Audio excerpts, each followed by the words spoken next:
during lockdown, others. Eating, sleeping, Netflix, cooking and reading. Meanwhile, ICM teachers, am I audible? Am I visible? Show smileys if you are clear with your question. Hello everyone, I am Karina Kaila, the superstar of ICM. My journey in ICM was started in class 11th. I got 95% in accountancy in class 12th. Now I am a CA student. I did my CA foundation from ICM and continuing in ICM for CA Intermediate, Group 1 as well as for Group 2. Gautam sir is so dedicated and so caring that he is providing us online classes from home. I am not facing any problem in this lockdown period too. Gautam sir is not only a wonderful teacher but a wonderful role model for me. These words are not enough for you sir, but I will thank you for everything. Yes, you are an inspiration for me. Thank you sir, thank you so much for everything. Hello guys, as we all know that we are facing some problems due to COVID-19 and our study is also affected. Being a student of CA Inter of ICM, I am noticing that the students of other institutes are not getting their classes properly. I just want to thank Gautam sir for his efforts and initiative. He is providing us regular online classes and conducting our test so that our syllabus should be completed on time. It is the biggest motivation for students also that if our teachers are putting these much efforts on us, then it's our duty to give them the desired results. I am thankful to all the faculty members because of their efforts and I am proud to be the part of ICM family. Hi everyone, this is me Anshu Kaushal from Amritsar. I am doing my CA Inter from ICM Rani Ka Bagh, Amritsar. Our institute is very supportive and we have live session, one-to-one discussion, and our institute is providing us so much intention during this pandemic situation and our queries are get resolved easily, and I am very thankful to Gautam Berry sir and my ICM family. Thank you so much. My name is Mandeep Kaur and I am a CA student. I am pursuing my CA Intermediate course from ICM Amritsar under the supervision of Gautam Berry. Gautam sir is a very good teacher of mine I have ever seen in my life. He is a pre-planned sort of person. He always make a pre-planned schedule what to execute in future or regarding the classes. He always sticks to his plan. He takes our regular test, modules, give us book references and a lot of stuff. So I feel very blessed to have a teacher like him.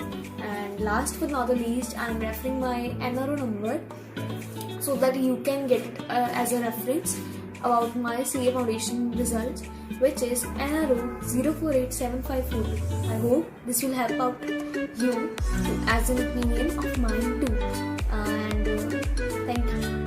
Hello everyone, I am Harjosh from village Gurjaraike in district Tantan. I think all CA students are worried about their studies due to this lockdown period.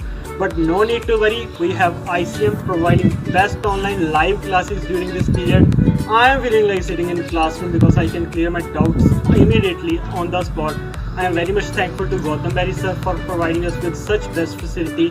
Thank you very much sir. Hello everyone, my self Disha and आज मैं अपना experience share करना चाहती हूँ आपके साथ। मैंने अपनी फाउंडेशन गौतम सर से किया, इंटर कर रही हूँ। सो मैं आपको भी रिकमेंड करना चाहती हूँ कि आप भी उनसे क्लासेस लें और आपको पता चले व्हाट क्वालिटी एजुकेशन इज़। उनका पढ़ाने का स्टाइल अंडरस्टैंडिंग इतनी ईजी कर देता है कि आपको बहुत ईजीली मेमोराइज हो जाती है थिंग्स। आपको घर जाके भी कुछ ज़्यादा पढ़ने की ज़रूरत नहीं है। जितना उन्होंने पढ़ाया अगर वही आप रिवाइज़ कर लेंगे, आपके लिए वो सेल्फ सफिशिएंट है, आपको ईजिली आगे भी रिकॉल होता रहेगा।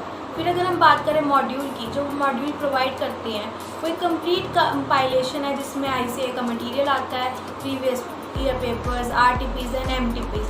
तो आपको कुछ एक्स्ट्रा करने की ज़रूरत नहीं है, उतना ही मॉड्यूल कर लेते हो बहुत है। और पेपर्स तक इतनी तैयारी हो जाती है बिकॉज उनके जो रेगुलर टेस्ट लेते हैं, बाद में कंप्लीट सिलेबस टेस्ट लेते हैं, उससे पेपर्स की तैयारी बहुत ही ईजी हो जाती है। और पेपर्स में भी अगर आपको चैप्टर की कंप्लीट रिवीजन लेनी है तो जस्ट उनके समरी नोट्स के ओवरव्यू ले लें, आपको कंप्लीट चैप्टर का ओवरव्यू हो जाएगा। तो मैं आपको भी रिकमेंड करना चाहती हूँ कि आप उनकी क्लासेस लें। I am Harleen Kaur Bhatia part of ICM Institute for the past 3 years.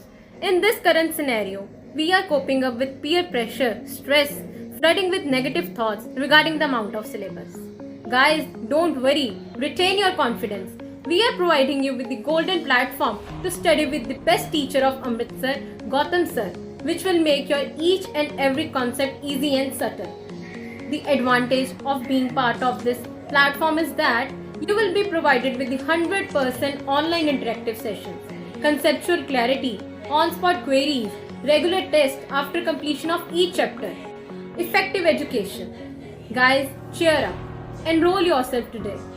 Schools are closed, colleges are closed, but learning is still on. We will provide our best to give you immersive experience. Thank you guys. Stay home, stay safe. Happy learning.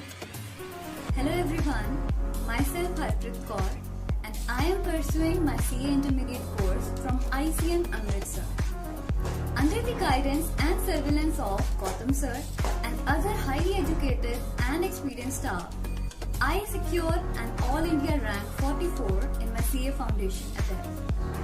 Also, ICM staff is so much dedicated that they are providing online live sessions and one-to-one doubt sessions even in this lockdown period. So, I highly recommend all the CA aspirants to join ICM to experience quality learning.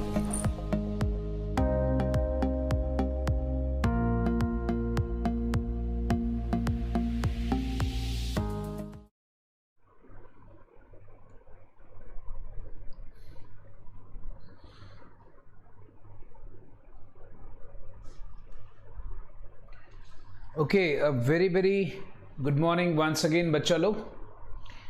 We're moving into the part 2. Part 2 हमारा है final accounts of manufacturing entities. अगर आप याद करोगे हमने अभी just non manufacturing entity ख़त्म करा. Moving into final accounts of manufacturing entities. Manufacturing entities के अंदर आपको बता देता हूँ जो आपको बेसिक चीज़ें फोकस करनी है कि आप ट्रेडिंग, पीएल और बैलेंस शीट तो बनाते ही बनाते हो, उसके अलावा आप एक मैन्युफैक्चरिंग अकाउंट ज़रूर बनाते हो. सो गाइज रिमेंबर दिस, आप trading, PL, balance sheet definitely बनाओगे. इसके अलावा आप मैन्युफैक्चरिंग अकाउंट बनाओगे which is a additional account. अब एक मुद्दा आता है कि मैन्युफैक्चरिंग अकाउंट कैसे बनता है. द पॉइंट इज कि how do we prepare manufacturing account, वो हम बनाते कैसे हैं. सी गाइज, आप लोगों को एक छोटी सी बात बताता हूं. Manufacturing account has a very simple format.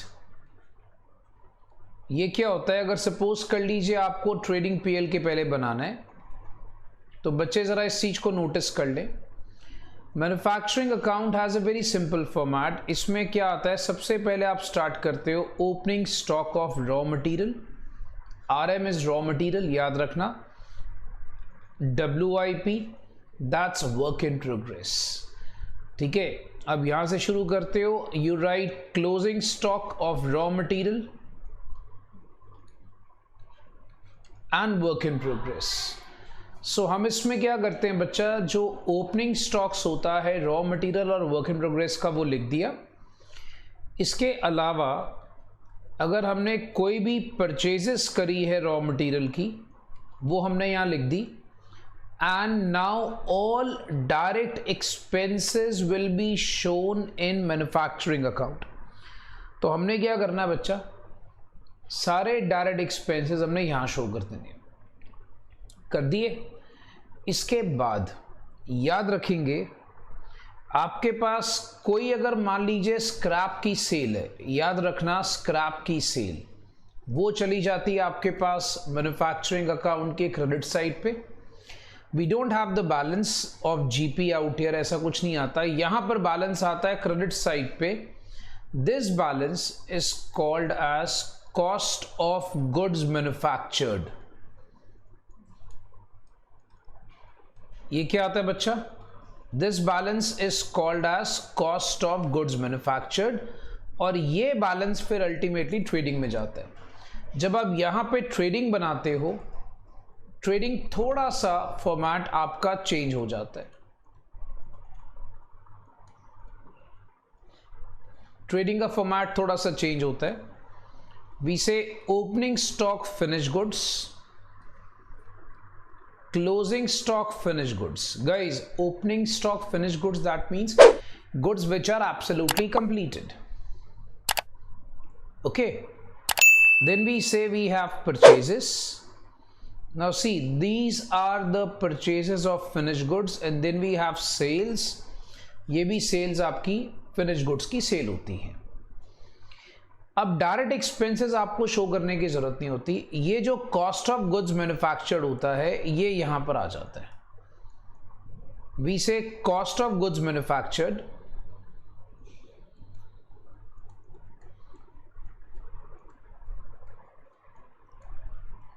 मतलब जो भी आपके पास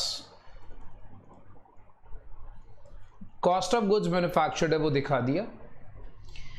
And then we get the balance as either GP,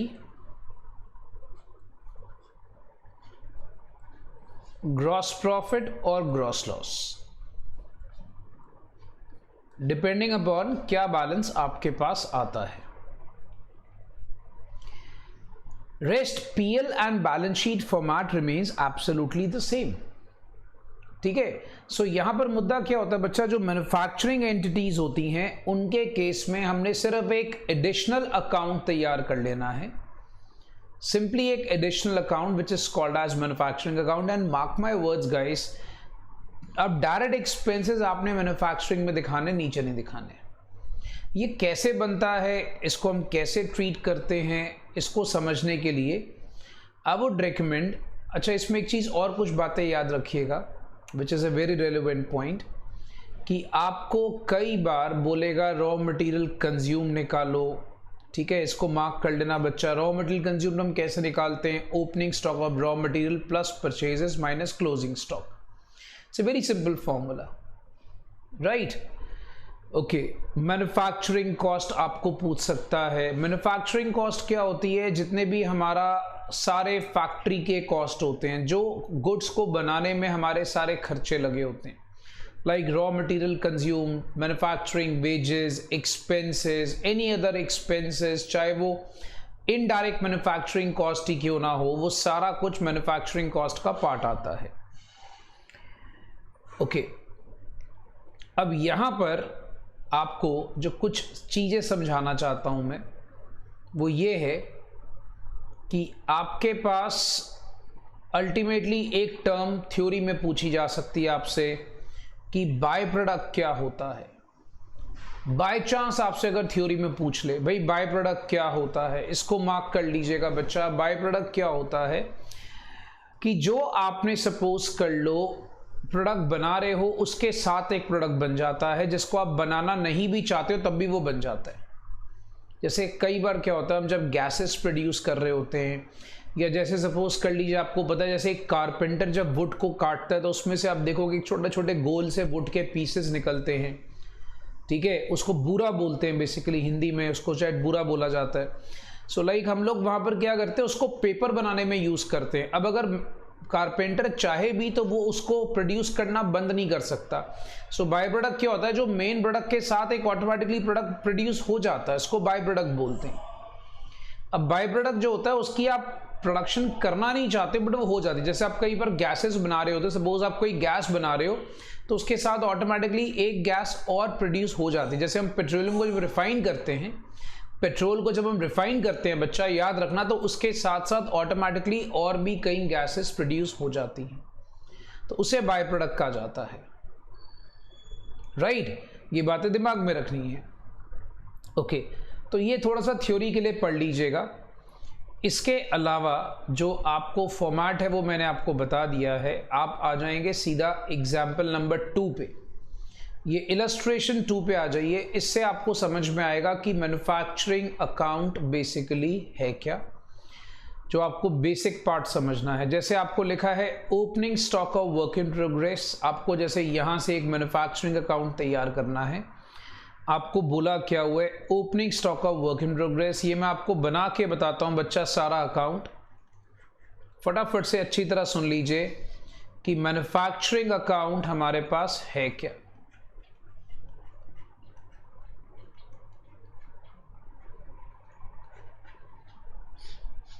ये लीजिए भाई, आपको लिखा है opening stock of work in progress, आपको लिखा हुआ है 10,000 यूनिट्स। यूनिट्स आप बेशक ब्रैकेट में लिख लो, उसकी वैल्यू गिवन है 16,000।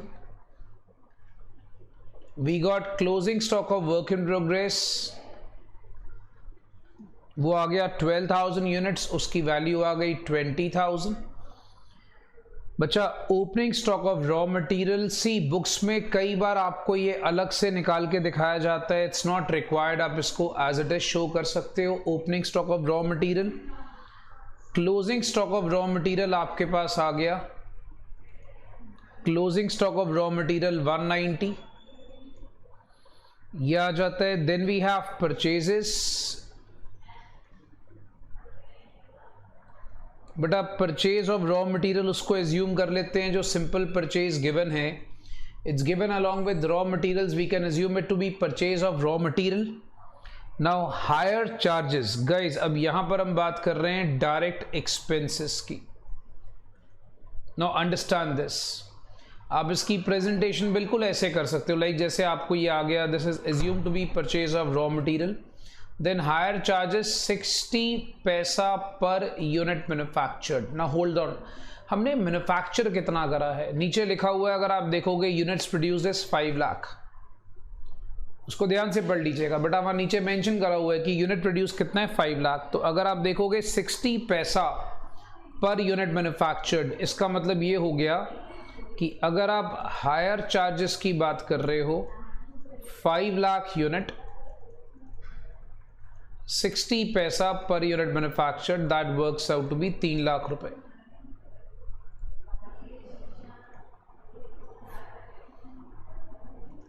राइट, अब हायर चार्जेस ऑफ फैक्ट्री भी लिखा हुआ है, तो ये फैक्ट्री के सारे खर्चे हैं।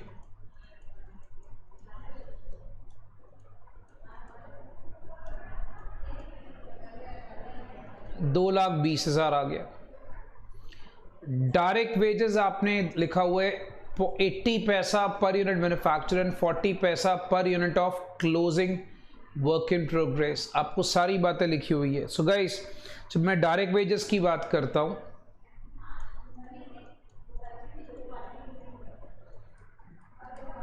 $80 पैसा पर यूनिट मैन्युफैक्चर्ड इज 4 लाख रुपए। अब आपको लिखा है जो क्लोजिंग स्टॉक है, बेटा आपको देखना पड़ेगा कि क्लोजिंग स्टॉक कितना है। See closing stock of work in progress आपको लिखा है 12,000 यूनिट्स, सो उसके ऊपर भी 40 पैसा, दैट्स 4,800, सो 12,000 इंटू 40 पैसा, that works out to be 4,800। Okay, next अगर आप देखते हो रिपेयर मेंटेनेंस, अच्छा अब आपको रिपेयर मेंटेनेंस का कुछ नहीं पता, कुछ मेंशन नहीं, लेट्स अज्यूम इट कि फैक्ट्री का रिपेयर मेंटेनेंस है, तो रिपेयर मेंटेनेंस मेरे पास आ गया फैक्ट्री का 180। राइट, ये सारी कहानी आपने शो कर दी। ये सारा कुछ शो करने के बाद आपको सिर्फ नीचे लिखा है prepare manufacturing account, nothing else is given, और मेरे पास कोई इंफॉर्मेशन नहीं है। ठीक है, so what the best part we can do is add up the debit side. बच्चा डेबिट साइड सारा प्लस कर लीजिए, 16,000, 170, 820, 3 लाख, 220, 4 लाख, 4800, 180। राइट, इसको डेबिट साइड से क्रेडिट साइड को लेस कर लीजिए, लेस 20,000 एंड लेस 190। ये लेस कर लो मेरे भाई, आपके पास बैलेंस आ जाएगा 19,08,000, that's cost of goods produced. ये लीजिए भाई, this is the balancing figure and this will be my answer, 19,08,000 will be my answer. So मतलब आपको मैन्युफैक्चरिंग अकाउंट में इसी तरह के क्वेश्चंस पे ज्यादा फोकस करना है। ठीक है, सो बच्चे याद रखेंगे बेटा, जो मैन्युफैक्चरिंग एंटिटीज होती हैं उनमें हमने ज्यादा फोकस इसी तरह के क्वेश्चंस पे करना है। So if this question is clear, stay positive and फटाफट से प्रेस द थम्स अप और you can say the like one, and if it is clear also mention with the star. तो मैं नेक्स्ट क्वेश्चन पर आता हूं, जल्दी से आ जाइए बच्चा। यस मेरे भाई, जो एज्यूम करोगे उसका नोट ज़रूर लिखेंगे मेरे भाई। यू आर राइट, जो एज्यूम करेंगे उसका नोट ज़रूर लिखेंगे।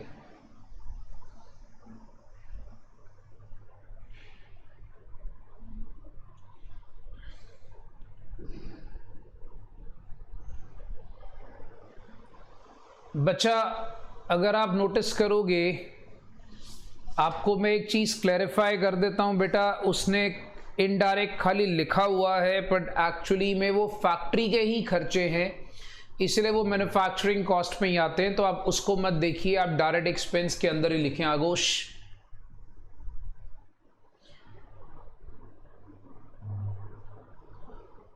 बेटा अगर आपको राहुल जी इसमें पीएल बनाना होता तो मैं आपकी बात मान लेता। अभी इस क्वेश्चन में खाली मैन्युफैक्चरिंग अकाउंट बनाना है तो आप ऐसा एज्यूम मत करिए। अगर आपको ट्रेडिंग पीएल बनाना होता है इस क्वेश्चन में तो ठीक है, मैं एज्यूम आपकी एजम्पशन मान लेता। फिलहाल आपको सिर्फ मैन्युफैक्चरिंग बनाना है तो ऐसी कोई चीज़ एज्यूम ना करें, that will be the better part, कि एजम्पशन ऐसा ना लें।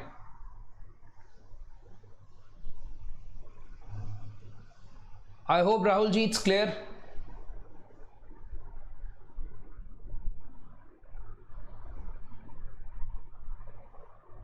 ओके दोस्त, एक बिल्कुल ऐसा ही क्वेश्चन आप लोगों को गिवन है,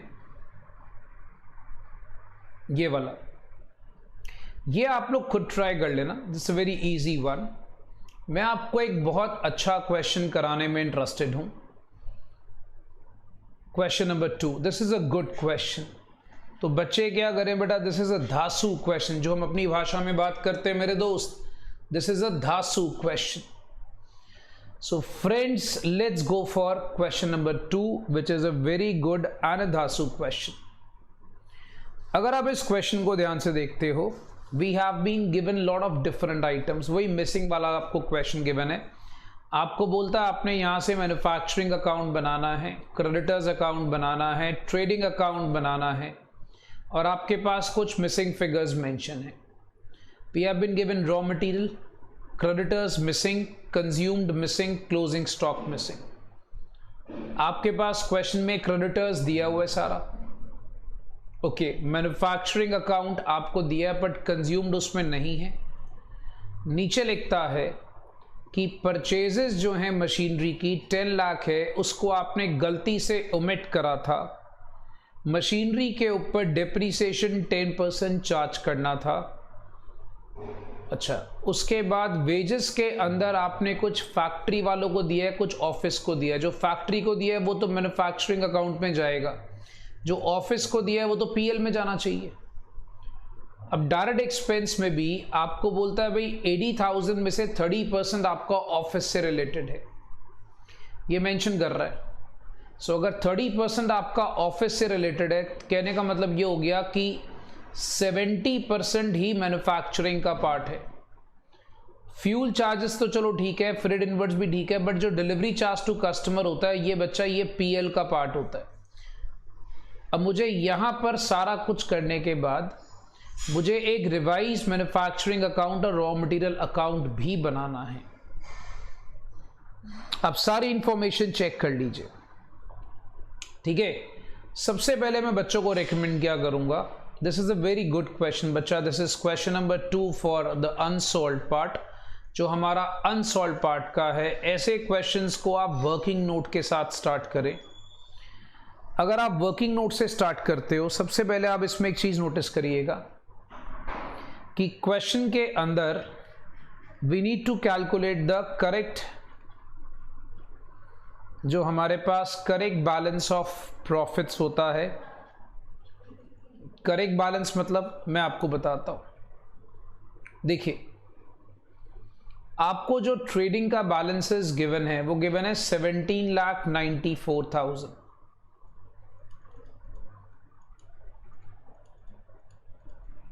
ठीक है, दिस बैलेंस इज रॉन्ग, इसको करेक्ट करना है। इसमें क्या है, जो आपके पास एक डेप्रीसिएशन थी, जो अनरिकॉर्डेड एसेट था उसकी डेप्रीसिएशन थी। 10 लाख की मशीनरी आपने ओमिट करी, उस पर 10% डेप्रीसिएशन चार्ज करना था, तो 10 लाख के ऊपर 10% 1 लाख रुपए का अनरिकॉर्डेड डेप्रीसिएशन था, राइट। तो वो डेप्रीसिएशन आपका बेसिकली क्या था, मशीनरी ओमिटेड थी। तो अब यहां पर क्या होगा कि ये डेप्रीसिएशन जो है चार्जेस ऑब्वियसली डेबिट साइड पर आने चाहिए थे, वो आते तो ये बैलेंस बढ़ जाता। ऑब्वियस है बच्चा, आप खुद सोचो ना, डेप्रीसिएशन एक्चुअली में 2 लाख की दिखाई हुई है, वो गलत है। जो करेक्ट डेप्रीसिएशन है वो ज़्यादा है, तो डेप्रीसिएशन अगर आप बढ़ाओगे तो ट्रेडिंग का बैलेंस बढ़ जाएगा। अच्छा, उसके बाद नेक्स्ट, इसमें वेजेस के अंदर कुछ ऐसी इंफॉर्मेशन है जो एक्चुअली में गलत है। डायरेक्ट एक्सपेंस की डेफिनेशन में भी कुछ गलतियां हैं, इनको ठीक करो। अगर आप देखोगे इसका वर्किंग नोट में साथ साथ एक और नीचे बनाऊंगा जो इससे रिलेटेड होगा, जिसको हम कहते हैं करेक्ट डेप्रीसिएशन। जो गिवन डेप्रीसिएशन है वो 2 लाख है, जबकि डेप्रीसिएशन एक्चुअली में होनी चाहिए 1 लाख, और बिकॉज ये अनरिकॉर्डेड डेप्रीसिएशन है, तो आपकी करेक्ट डेप्रीसिएशन होनी चाहिए 3 लाख रुपए। ये एक पॉइंट आ गया। ओके, सेकेंड पॉइंट अगर आप देखोगे वेजेस, आपको करेक्ट बैलेंस ऑफ वेजेस निकालना है। जो गिवन है वो आपको दिया हुआ है 3.5 लाख रुपए। बच्चे प्लीज फोकस करें, जो गिवन है आपके पास वो कितना है बच्चा, 350 का आपको बैलेंस गिवन है, ठीक है। सो अब आपने क्या करना है, सबसे पहले आपको पता लगा कि कुछ वेजेस जो है वो ऑफिस की हैं, तो वो आपने ऑफिस वाली वेजेस निकाल देनी है। तो आपकी जो सही वाली वेजेस है वो 3 लाख है। अब अगर वेजेस रिड्यूस होगी तो ऊपर बैलेंस भी रिड्यूस होगा, तो अल्टीमेटली बच्चा वेजेस में आपने डिक्रीज करा तो ट्रेडिंग का बैलेंस भी आपका डिक्रीज हो जाएगा 50,000 से। ओके, इसी तरीके से साथ साथ नीचे चेक कर लीजिए, वी हैव डायरेक्ट एक्सपेंसेस।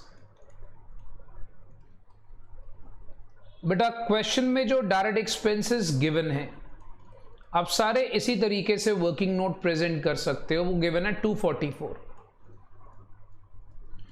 244 में से जो खर्चे आपके ऑफिस के रिलेटेड है, ऑफिस के रिलेटेड, अगर आप ऑफिस के रिलेटेड चेक करते हो बच्चा, तो आपको नीचे मेंशन करा हुआ है कि जो इलेक्ट्रिसिटी चार्जेस है वो 80,000 है, उसका 30% आपका ऑफिस का है। इसका आ गया 30%।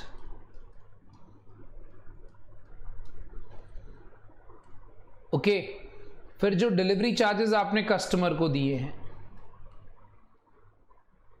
तो आपके जो करेक्ट ऑफिस एक्सपेंस आने चाहिए वो आने चाहिए 2 लाख रुपए, क्योंकि ये 44,000 जो है ये आपका एक्सपेंस डिक्रीज होगा, ये ऑफिस के रिलेटेड खर्चे हैं। सो ये डिक्रीज इन हमारे पास डायरेक्ट एक्सपेंसेस,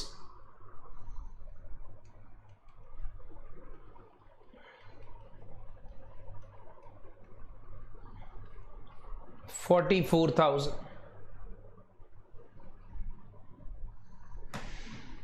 ठीक है। अब 17,94,000 में से 1 लाख प्लस करके 50 और 44 निकाल दीजिए, तो जो correct balance of trading account आता है, ट्रेडिंग अकाउंट का correct balance that works out to be 18 lakh रुपए। ये लीजिए, ये बच्चा हमारे पास आ गया correct balance of trading account that works out to be 18 lakh rupees. 18 lakh correct balance आ गया। Then we have correct depreciation,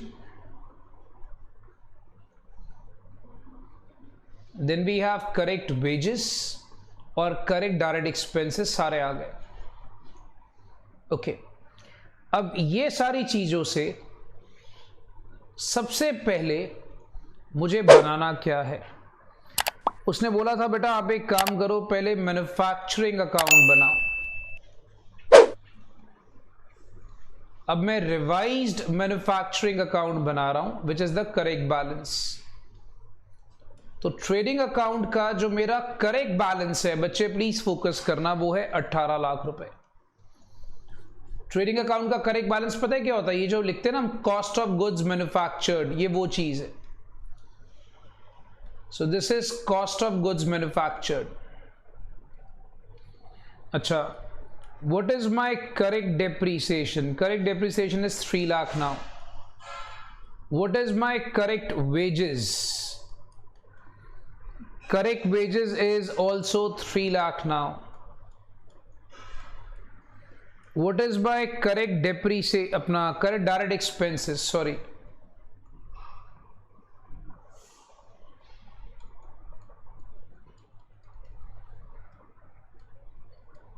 That is 2 lakh now.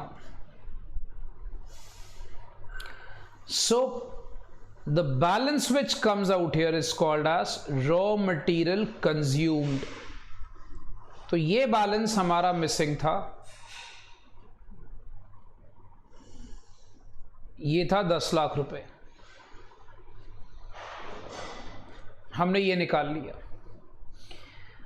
ये 10 लाख निकाल लिया रॉ मटेरियल कंज्यूम्ड, राइट। फिर उसने आपको बोला हुआ है बेटा आपको एक तो ये बनाना था रिवाइज्ड, फिर आपको सेकेंडली बनाना है, प्लीज फोकस करिएगा।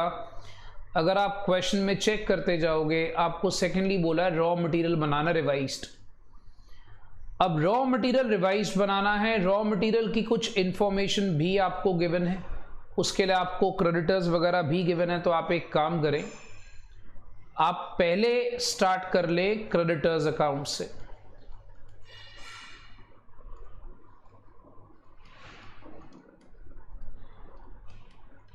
ओपनिंग बैलेंस 15 लाख आ गया,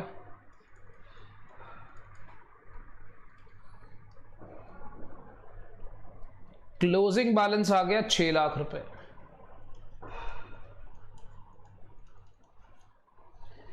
कैश पेड ये गिवन था मुझे 22 लाख। ये सारा कुछ आपको गिवन था, this was actually the part of the question. ये देखिए, now the balance out here is called as credit purchases.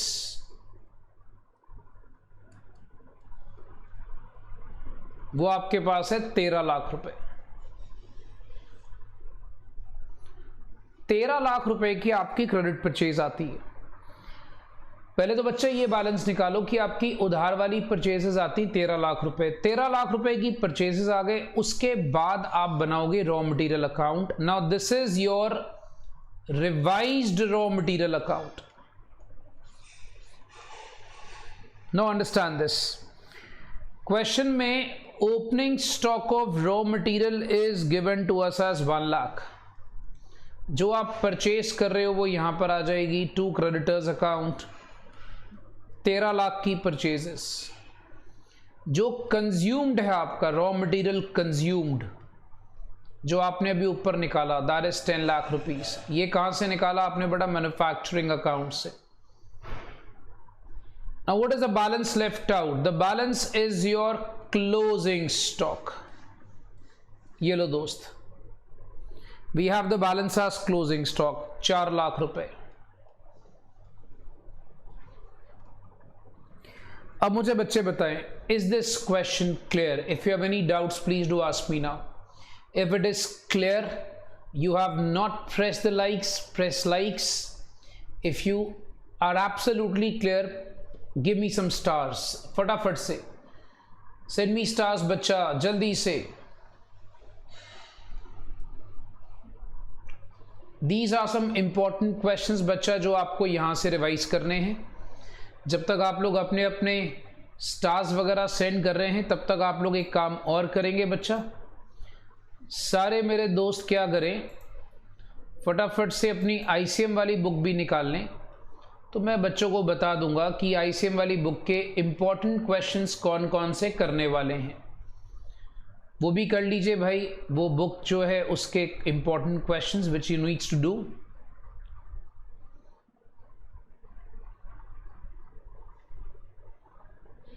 Okay, the chapter 4 is financial statements, और इम्पॉर्टेंट क्वेश्चंस जो आपने करने हैं उसको मार्क कर लीजिए। चलिए लेट्स बिगिन। ये क्वेश्चन जरूर करें। क्वेश्चन नंबर 2 ये आपका मैन्युफैक्चरिंग अकाउंट की प्रैक्टिस करवा देगा बेटा, ठीक है। क्वेश्चन नंबर 3 ये सारे क्वेश्चंस इन द बिगिनिंग में मैन्युफैक्चरिंग अकाउंट के ही हैं, ये सारे आपके मैन्युफैक्चरिंग अकाउंट की प्रैक्टिस करा देगा। क्वेश्चन नंबर 4 मैन्युफैक्चरिंग अकाउंट की प्रैक्टिस के लिए, बिकॉज नॉर्मली हम मैन्युफैक्चरिंग को बड़ा इग्नोर सा कर देते हैं, don't do that. Okay, then we have problem 2। Problem 2 is an important one क्योंकि it has very good adjustments in it. Problem 2 बच्चा हमने क्लास में डिस्कस करा हुआ है, very important and very good question. Okay, then you have this one, problem 3. Yes, problem 3, it also has some good adjustments. Problem 3 बच्चा, it is a good question, class में discuss हुआ है, उसको please try जरूर करें। Then we have problem 6, this Govind वाला, this is also a good question दोस्त। Okay, then moving on to problem 10. problem 10 बच्चा it's already been discussed। ये सारी चीजें बच्चा अच्छी तरह मार्क कर लीजिएगा। then problem 12th, 11th and 12th similar है। problem 12th, right। सो ये कुछ इंपॉर्टेंट क्वेश्चंस हैं जो फाइनल अकाउंट्स के आप जरूर करेंगे, याद रखिएगा, along with the ICI questions obviously, ठीक है। सो इसको रिवीजन के वक्त जरूर करिएगा बच्चा। And there is one more very important information guys, अभी अपनी आने वाले टाइम पे सारे आपके टेस्ट, ठीक है, मैम की क्लासेस या मेरी क्लासेस जो भी होंगी revision classes, I am shifting all classes to the evening, right. So मैं आपको उसका इवनिंग का टाइम स्केड्यूल सारा सेंड कर दूंगा। आपके टेस्ट भी इवनिंग में होंगे, आपकी क्लासेस भी इवनिंग में होगी, बिकॉज जनरली बच्चा मैं चाहता हूँ सुबह अपना पढ़ाई पे ध्यान दे, सेल्फ स्टडी पे ध्यान दे, और शाम का टाइम जो आपका नॉर्मली बच्चे वेस्ट करते हैं उसको शाम के टाइम को, उसमें हम क्लासेस लगाएंगे, राइट। सो अभी याद रखिएगा उसका सारा टाइम स्केड्यूल आपको ग्रुप में आ जाएगा, उसकी सारी क्लासेस का आपका टाइम स्केड्यूल ग्रुप में आ जाएगा। So I will be shifting all classes to evening, याद रखिएगा, ठीक है। Even the test series will be conducted in the evening only, ठीक है। सो मतलब प्रोबेबली आप मान के चलिए कि 6 से लेकर रात को 9 बजे तक, तो ये हमारा स्केड्यूल रहेगा रोज के लिए, शाम को 6 से लेकर रात को 9 बजे तक, तो ये हमारा रोज का स्केड्यूल अब आने वाले दिनों में रहने वाला है। सो अपने टाइम को नोट कर लीजिएगा, right. So I want that you should utilize your morning time in self studying. सुबह एक बार पढ़ लिया, शाम का जो टाइम आपने वेस्ट करना उसमें आपने क्लासेस लगा ली। I hope it's clear to everyone, ठीक है। सो नेक्स्ट चैप्टर कौन सा है वो मैं सारा आपको अभी बता देता हूं बच्चा। हम लोग नेक्स्ट चैप्टर जो इंपॉर्टेंट वाला रिवाइज करने जा रहे हैं वो बच्चे मार्क कर लें। अकाउंट्स का नेक्स्ट टॉपिक हम रिवाइज करेंगे बच्चा कल।